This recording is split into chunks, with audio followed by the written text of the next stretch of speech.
It's Golden Hour Adventure Time, featuring everyday people doing extraordinary things. From the peaks of victory to the valleys of defeat, these are their stories. Now, from the back of the pack, your hosts, Justin and Robbie. Welcome to Golden Hour Adventures. Today's guest is a really cool one, really cool race that we're going to highlight. But first, Robbie, I got a new toy. What'd you get? I got the DJI Neo. Now, I know like the Flip is the new special drone, but I was reading quite a bit about it, and a lot of people don't like it. And so I wanted something like a little drone that I could throw on the back of my pack. I already have a DJI Mavic Pro that I fly, so I wanted to stay in the DJI family, so I went with the Neo. Yesterday, we got about 6 inches of snow, flew it through the snow. It was about 0 degrees, handled it perfect. It's going to be a sweet little drone. And I can't wait to take it out to Cowboy for our epic 80 hours of power hiking. You're walking through Nebraska? Walking. We're calling it power hiking. Don't call it walking, Robbie. Yeah, no, sorry. Power hiking through Nebraska. Flat power hiking. How many bridges? 200 bridges or something like that? Something like that. It's going to be an awful time. So how does that fit in your pack? So it's a little bit bigger than my hand. They say it like fits it does fit in your hand, but it's a little bit bigger. Like I would say if I put my two hands together, it's about that size. It's pretty small. It weighs like 135 grams. So yeah, I didn't even notice it was there, to be honest with you. Couldn't hear it moving around or anything. So it fit perfectly in my pack and was awesome. Able to pull it out, take it apart. And it takes off like in seconds. So it's going to be cool. So if you follow me on Instagram, look out for crazy footage coming because I'm in love with the little drone. I'm sure all the people like driving by me that, I was running on this road, kind of like a gravel road, basically. It wasn't gravel though, because it had like 6 inches of snow, and the drone caught me a couple times, like slipping. I told somebody today that I almost broke my leg like 11 times. So there's just like ice underneath the snow. Yeah, it's awful. But anyway, it's a cool piece of gear, and I'm excited to showcase it. And I know, Robbie, you like drones too, so Yeah. I've been eyeing that one. I was looking at the Hover Air, but footage, the price is first. It's pretty cool that it folds up, but after watching some reviews on that, and one guy just put it in his short pocket. He had like the spandex type shorts, and it fit right in his phone pocket. I was like, that's pretty cool. Until you fall down. So to get the K on the Hover Air, you have to buy like the $800 drone. So you could buy like the normal one, but it doesn't come with 4K, where the Neo does. The Neo films in 4K. The Neo's $200. So yeah. And they've done a lot of updates on the Neo. I know the Neo got a lot of trash talk about it when it first came out, but they've done tons of updates on it. So I was impressed with the video I got yesterday. It was pretty amazing. So we'll see what my thoughts are. I mean, honestly, for $200 for a little drone, it's going to be pretty cool. And you can control it with your phone. You can't do that with Hover Air. So you can actually get remotes for it. You can control it with your phone. So I think the benefit is more there. Also, screw Hover Air because they won't ship to Alaska. They won't? Yeah, it's aggravating that companies won't ship up here because it's like, we are the United States. I don't understand. USPS can ship up here, FedEx, UPS, it doesn't matter. It's like, I don't get it. But yeah, they won't ship up here, Hover Air. So they kind of got ruled out immediately. Wow. So it was between the Flip and the Neo, and I thought that the Flip was just too new. And I thought the Flip was a little bit bigger, even though it does fold down as well. It's a little bit bigger. It's real thick. And so I think I would have noticed that in my pack as opposed to the Neo that doesn't fold, but it's not nearly as big. And I think the Neo is like way lighter too. The way the Flip folds, it kind of looks weird. It looks like a short, stubby book. Yeah, 100%. Like a thick, stubby book. Like I was like, that's what the Hover Air got me with, was how small when it folded. But I was like, at the Flip, I'm like, well, that's interesting. It's pretty thick. Yeah, no, I feel the same way. I threw it in the back of my pack, the Neo. I want to try putting it in like one of the front pockets and see if it'll fit in the front. I bet it will fit in the front pocket, and it very unnoticeable too. But anyway, that's our gear for the week. We don't ever do gear of the week. I think that's something maybe we should start. Let us know if you think that that's a little segment, a little 5-minute segment we should do to get on our rants, because you know me, I love gear, and if it's out there, I probably have it. Anyway, today's guest has ran a race multiple times. We want to get into it. It's called the Superior 100. I know nothing about it other than the people that run it said it's a gnarly race, lots of gain. I don't even know where it's at. I know it's Midwest. I'm going to get like corrected very shortly here. So I'm not going to say the state that it's in, but I think it has over 20,000 foot of climb. And for a Midwest race to have over 20K, that's pretty gnarly. So I'm excited to have this guest on and to talk about the Superior 100. So Shannon Hogan, thank you for coming on the podcast. Thanks for having me. Yeah. So first, before we jump into Superior and all of its glory, let's talk about you for a little bit. So like, how long have you been running? What got you into ultra running? You know, like, are we trauma bonded early or? Yeah, I don't know if there's any other way to get into ultra running besides trauma bonding, but Right. yeah. I ran my first half in, I don't know, like 2011, 2012, just because I hated running before that. Like high school, I played every sport I could that avoided running. And I don't know, like I was in my late 20s and I was lazy and not doing anything. So I'm like, well, I'll sign up for a half to make me actually get off the couch and do something. That's a pretty big jump, though. And a lot of people normally jump from like, maybe go run this local turkey trot 5K. You were just like, I'm just going to jump right into a half marathon. Well, I figured you could fake your way through a 5K. I didn't think I could fake my way through a half. So do you feel that same way now? Now I think I can fake my way through a half. Yeah. Yeah. It's crazy how it changes. I know it is funny. It's funny. I don't know. And then after I had my daughter in 2015, and I want to do some more time doing stuff for me that was healthy for me. So I signed up for a marathon, and when she was like 3, I ran Grandma's, and I ran it every year since. Wow, every year, huh? Yeah, I love that race too. That's my one road race. Yeah, I hear a lot of good things about Grandma's. Mm-hmm. Yeah, it's really nice. I love it. I don't know. And then I did that for a few years and decided, well, what's the next thing? Because I thought I figured the marathon thing out, and did a 50K during COVID, and then 100K the next year, and then 100-mile the year after that. So, yeah. Just the natural progression. What 50K, 100K did you run? Just the ones around Duluth. So I started with the Wild Duluth 50K, and it's actually so you can get the Wild Woman or the Wild Man challenge, where you get a hatchet if you do like the 50K one day and the half marathon the next day. So I did that, and then the 100K was also Wild Duluth, and then I ran the Superior 100 the year after that. So. Wow, that's pretty quick transition into things. Well, you jumped right into Superior, so let's talk about Superior. So where's it at? What's the elevation gain? What's the cutoffs? How are the aid stations? What's the trail look? It's the Midwest. It's Minnesota. So it's the North Shore of Minnesota. So you start at Gooseberry Falls, which is like a couple hours from Canada, and then you run to Lutsen, which is the ski hill up north a ways, and it's like about 20,000. Is it an out and back, or is it a point? Nope, it's a straight shot. Yep, point to point. And the majority, all but like 4 miles, are on the Superior hiking trail. So it's all single track, really rocky, ruddy trail. It's like it's pretty technical the whole time. There's not really a lot of flow in it, but it's gorgeous.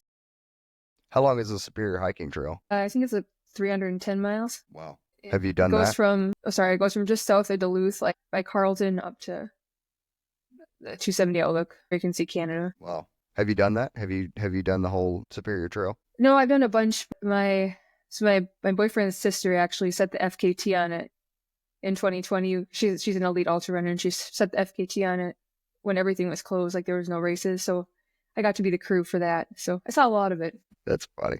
So 20,000 foot of climb in a race that doesn't. So I don't know much about the Superior Trail, but I know there's not many big mountains out there. So you guys are just like, it's just like complete rollers the entire time for 100 miles. Man, that's unforgiving, Robbie. That sounds horrible.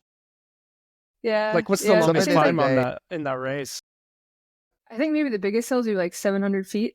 I don't know, maybe a little more than that. It's not very big. I don't know though what the tallest climb I always hit at night, and I don't really know how. I just try not to think about what it is. How are the aid stations out there? They're amazing.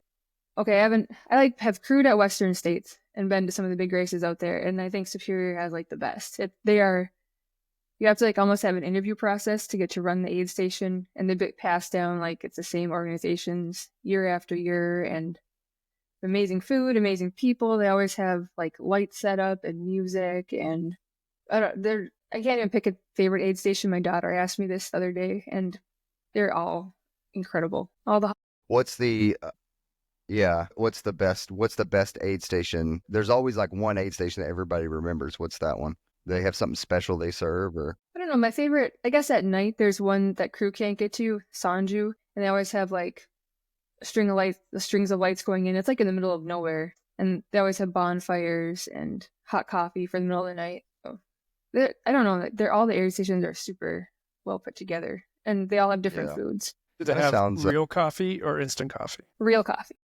Wow. I was just thinking to myself, I haven't been to a race that's had real coffee yet. It's always been instant you know, coffee, I Yeah, think like all the I night think aid so too. stations. It's all little instant packets. which works. Is it pretty crew accessible, or It is, yeah. So the first 20 miles, there's no crew, something like that. But then most of them, and then that one Sanju, like that you get towards, it's a little after mile 50. But then the most of the aid stations are crew accessible. I think there's 13 aid stations. wow, those are pretty far apart then, huh? The first one's like, there's Tadagooch. I think maybe the farthest one is like 10 miles between them. But that's the first aid station, so you don't really need it too bad. Yeah. Is it lottery now, or is it pretty easy to register? That's lottery. Yeah, that's what I thought. I thought it went to lottery. It's a West. Is it or two, huh? Western States Qualifier. Might have to add that one to my list. I know it You sounds. should. I've heard about it. When I first got into it, but I had to sit in Minnesota. Then where my mind goes. But now living in South Dakota, my mind goes a little different now. Yeah.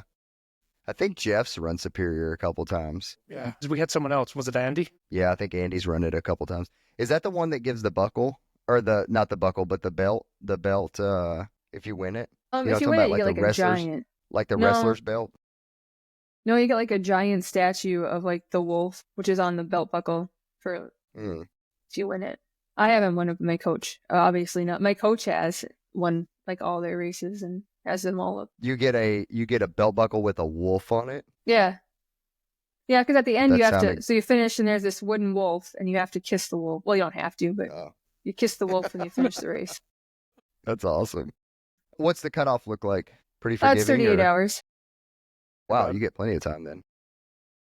It seems pretty forgiving, but I mean, it's a tough race, but I don't know. I feel like a lot of the people finish. So Yeah. 38's a pretty forgiving cutoff, I would think. Let's go back and talk about you a little bit. What is some of your nutrition that you're going to? What are you using on the race? lately I really like those SIS, the Science and Sport gels and their drink mix and stuff. So I use that. And then towards like the middle end of the race when I can't do sweet anymore, I really like potatoes, anything. So potato pierogies, always mashed happens. potatoes. It always happens, doesn't it? Yep. Mine always hits me like in the middle of the night. I don't know why, but it's the middle of the night that I just kind of like, I don't want to say I stop eating, but I do like seriously cut down on my eating. And it's just, but as soon as the sun rises, I'm like, all right, let's do this again. But I don't know why. It's just always middle of the night. Maybe because you're not used to eating in the middle of the night. I wonder if that's what it is. 'cause the same Well, thing maybe because happens to I'm me. eating junk all day and then, That could be too. and then this is like the nighttime hits and it's like, all right, I've had enough. Need to find I had a way thought. to- What if to we get that- eat salty and bland food in the beginning, then start eating sweet stuff in the middle of the night? Yeah, I stopped. I'm not eating sweet stuff ever again until like after the run. I'm not the run, dude. I can't, man. It's crazy. No. The But, first time I did yeah. it, I used goo and it burnt my taste buds off. They weren't the same for a while afterwards. Well, you went with goo, and that's your problem. That was a rookie mistake. Yeah.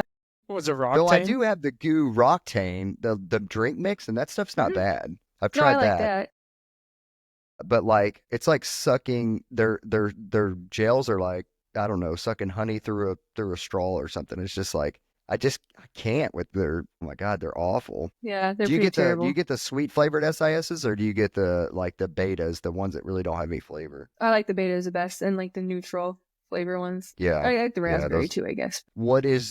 So you said potatoes, like what is your go-to grab type food if you're on a race? Like let's say you're like 65 miles in, it's the middle of the night, you're like hurting, you come up on an aid station and you can have anything you want at that aid station. What are you going for? Potato pierogies, if they have them. Those are my Potato favorite. pierogies. I've never Mhm. had one of those. Me So either. good. I guess I got to go out and run this race and run Superior in Minnesota. Mhm. I'll be in Yeah. Wisconsin running a race. Which one are you doing? I am doing. I can't even think of the name of it now. What is the name of it, Robbie? Kettle Moraine. Kettle Moraine. Oh, nice. Yeah, those aid stations are like 2 miles apart. So I have no idea how I'm going to do this because I'm not used to that. It's going to be crazy. What's your go-to like shoe or clothing, that type of stuff? Like what do you more use? Well, I feel like my struggle all last year was trying to find a trail shoe that just didn't give me horrible blisters because I'm plagued by blisters no matter what. But Really? I don't like 2 days before the race. All right, let's go deeper into this. Okay. What's your foot care routine like? I try to do Because the stuff I like. No, I'm not talking about the stuff on the race day. I'm talking about here's a good Lard. We're gonna jump down this. There is a lot you can do for your feet prior to race day that will help your feet not get blisters. I do it all the time, and I don't get blisters. I have the Fix Your Feet book. I mean, I try to do this stuff. I shave off the calluses and whatnot. I don't know. It doesn't help. Socks. No, I don't know. Maybe my running form isn't great, so maybe I'm just screwed for the rest of my life. I don't know, but maybe it's the thin socks because I I can't do thin socks. They give me blisters. I have to use thick either. socks. I can't do thin socks. I do merino wool. Yeah, I do the like thickest smart ones wool I can. or Well, yeah, darn tough. Yeah. Yeah. I have darn tough, but I tried the thicker Belega socks, and that was horrible. That was even worse. I don't know. And you have like the merino wool, like darn tough or smart wool socks. Mm-hmm. And those didn't work. Those give you blisters. Not as bad as the thicker socks. See, there we go. The thin ones. I mean, I've tried a bunch of things, but I don't know. Well, we're gonna solve your foot problems here. If you tell us you wear ultras, then we know great. all the problems. No. Yeah. All right. Now let's go into your shoes. Do you wear ultras? No, I did try it a little bit when I first started and had Achilles problems, and then I was done with that. Nope. That's not either. Those are awful. So no, I lotion the feet almost every night. I say almost, I do forget. I lotion the feet almost every night. I shave off all the calluses. Probably once a week I'll hit them with the little calluses. I do the foot scrub every once in a while. You got to have soft feet. Soft feet are happy feet. You don't get blisters. Now, I'm not saying I never have gotten blisters because I have, but I think out of all my hundreds, I've gotten blisters once. Wow. And that was, I think, my first one. And I've run some races that are going through crap. So I don't know. Gotta start a routine. I must. What kind of lotion do you use? Whatever's the cheapest, or by my wife's bedside table, and I can just grab some. I don't think that matters. I don't know. Maybe it does. Yeah, I just could be blessed too. I don't know. I also have terrible form when it comes to running, but I feel that how your running form is that's how you are. And so I feel like a lot of people try to correct that form to what, others' forms look like. And it, a lot of times messes theirs. Now, if they're severely off, I get that. But however you run is how you run, Mm-hmm. You base running form off of fast marathon and track run. And that's not everyone. No, we're sloggers. We power hike. I'll tell you what, my power hiking, that form is on point. All right, sorry, we didn't even answer your shoe question, so you go for it. What's your shoes? Oh, that's okay. This Saucony Exodus Ultras were what work best. I've never heard of those. Yeah, they're more cushy than the Peregrines, but they're not too much shoe. I don't know. They give me the least amount of blisters. I ran 80 miles in Peregrines. I liked Peregrines. I ran 80 miles in those shoes one time. It was good. But then when I took them off, I was like, whew. I will say, Robbie, I did put on a pair of Ultras after the Peregrines. Mm-hmm. And they were good. So I will admit that. Heidi, if you're listening, I'm sorry, I'm admitting it. I did put on some Ultras one time. I was so numb to the pain at that point that it didn't matter. If I was going to blow my Achilles, I was going to blow it. What about Pack? Do you have certain clothes? You like certain brands that you like? What about Pack as well? I have the Advanced Skin 8, the Solomon one. I like that. I actually just got a new one for this year because I had one I had got at a thrift store and it was dying. And then I used poles for that race. Solomon vests? See, I should say frugal. No, I spend way too much money on shoes, so I can't afford to buy anything else because I'm trying to find a perfect shoe. Well, I'm envious of this thrift store Solomon vest. I've never seen a Solomon vest at the thrift store. I don't know. Dude, Duluth Gear Exchange, they have lots of stuff like that. Duluth Gear Exchange. If you could run one race with all expenses paid, that means entry, airline, everything, hotels, which race are you running and why? I would just say Western States because I don't know if I'll ever get enough lottery. If they just let me in, so Man, that's gonna be wild. How many tickets do you have? Right now I only have 4. That's gonna be a while. So you'll have 8 this next year whenever you run Superior. You'll have 8 next Mhm. lottery. Okay, so yeah, I'm the same as Yeah. you. I'll have 8 next year. Yeah, it's gonna be. I feel like if you're not in the lottery right now, like you might as well not even start because A, I don't want to compete with you, and B, there's a lot of people. Man, it does thin out though. Like the longer, I mean, you see a lot of Mhm. first years, a lot of second years, but then it starts to really thin out. Someone told me once you have 8 to 16 tickets, start keeping your June open because your chances are a lot higher. I mean, obviously, statistically, it's a lot higher, but so I don't know. Maybe 26. I'll be running Western States. I'll probably DNF because I'm not fast. No, I you'll be need fine. more time. Give me more time. They are giving me more time. Oh my gosh. Robbie, what you got? Do I got? I don't have much right now. I have a question, and this is going to be a fun one. Okay, there is a bin with 1,000 grapes. Each grape that you eat is worth $5,000. But one of those grapes out of that 1,000 is deadly poisonous. How many grapes do you eat? Oh, I don't know, probably quite a bit. It's pretty good odds. Yeah, 1 in 1,000. But what if you eat, I mean, how many are you going with? How many? Well, how each grape is Robbie worth said 5,000? 999. Robbie's going all the way. Robbie's dying. I'm dying. There's no way that one poisonous grape is the last one. Robbie's for sure dying. Yeah, or not. I guess, or not. You're right. Or but I'm just gonna be rich. True, you're really lucky. I don't know how rich you're gonna be. I didn't do the math, but it's What was not it? that much. 5,000? Yeah, I'll do 100. 500,000 is pretty good. And that, yeah. There you go. Half a Yeah. mil, do 100. That's pretty good odds. So it's 404.995, almost 5 million. So 5 million for the whole. Yeah, I mean, we're sounding really intelligent here because we probably Yeah, had to do math. We're doing trail Shannon math. didn't have to do math, but we had to do trail math, and we had to so do trail math. because I was like, I can't even add, those numbers together. And Robbie, I'm assuming had to get on a calculator. I 'cause did he use a paused. calculator. Then after we said that out loud, I'm like, duh. That's funny. That's funny. But that's, if you do trail math long enough, you're just going to pull the calculator because you get frustrated. Yeah, that is true. The trail math That's reminded true. me, like I was at mile, well, the race really is like 103 miles, so it's not a 100 miler, but I was Right, like at now you mile tell us. 100, and my pacer, she recently moved to Canada, and she was telling me how to convert, or trying to teach me how to convert Celsius to Fahrenheit at like mile 99. That was Yeah. trail math. Well, you could just live up here where Celsius and Fahrenheit meet each other, negative 40. They just meet. And so it's not negative 40 right now, but yeah, I have seen it. It's terrible. All right. Then Well, I'll pass.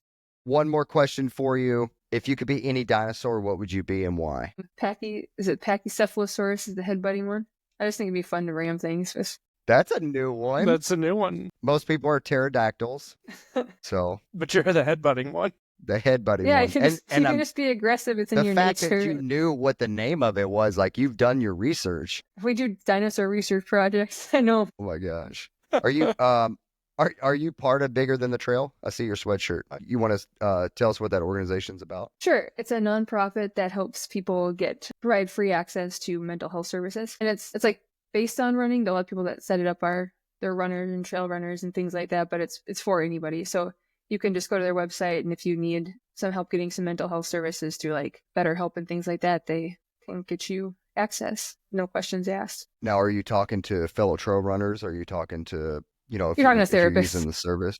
What's that? I said if you go in there, you're talking to therapists, but Well, I know, but I didn't know if they were like fellow trail running therapists or That's No, how it it's should or is it anybody. be. just set up? Oh, okay. it's just set up to like a lot of people they raise the money. A lot of people raise money through like trail running and donations like that. But Bigger Than Trail actually does an aid station at Superior, and I think they do one at maybe at Kettle Cool. Moraine too. But yeah, Cool. Yeah, you just you're calling Robbie. Hey, what's up? That just sparked an idea, though, for like the recovery world. Like, who knew? I mean, there should be ultra runners. Should it though? Well, it would be like I think just go so. run more, and that'd be here. Well, depends which one you talk to, but we've all had That is some true. trauma, so we can ask the right questions. That is true. That is true. Well, Shannon, thanks so much for coming on. I really appreciate it. Good luck this year at Superior. It's going to be a cool race. I'm definitely adding that one to my list because I don't think I have a Minnesota race lined up. So we'll have to add it to my list, and maybe by 2040 I'll get out there to run it. So my list just grows every year. every day. Okay. Every day it does. Oh my gosh. Robbie always messaged me. He's like, hey, what about this? I'm like, all right, no, we can't do that because I'm doing this year. So, like, seriously, have my Yeah. next 2 years lined up already. And it's insane. I don't Not even enough know. time. Too many things. Yeah. I got big goals for next year's. And then the even bigger goal for 2027 when Robbie turns 50. He's old. Shannon, where can people find you on socials? A Superior single track. Single track. So there you have it. So if you like Shannon's podcast, please leave us a review, leave us a comment on the Instagram post, and we will see you on the trails.